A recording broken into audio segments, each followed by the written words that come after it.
Pilipinas, una sa ating mga balita. Hindi hadlang ang session break ng Kongreso para hindi gumulong ang impeachment trial laban kay Vice President Sara Duterte. Paliwanag ng isang legal expert, hindi sakop ng recess ang non-legislative function ng Kongreso. Ang buong detalye sa report ni Kyle Bulias.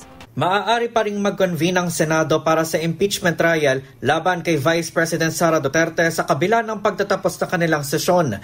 Ayon sa dating Pangulo ng Integrated Bar of the Philippines na si Attorney Domingo Cayosa, alinsunod ito sa tinatawag na jurisprudence ng Supreme Court na nagsasabing kahit nakarecess na ang Senado ay tuloy pa rin ang kanilang trabaho. Paliwanag ni Cayosa, maaari umanong hindi natuloy ang kanilang legislative function pero nagpapatuloy pa rin ang kanilang non-legislative function. Kabilang na niya rito ang kanilang pag-upo bilang hukom sa impeachment court.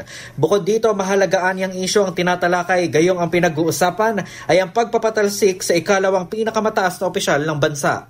Hindi natin alam kung ano ang rason nila dyan, pero there's nothing to prevent the Senate na mag-reconvene at umupo ng impeachment court.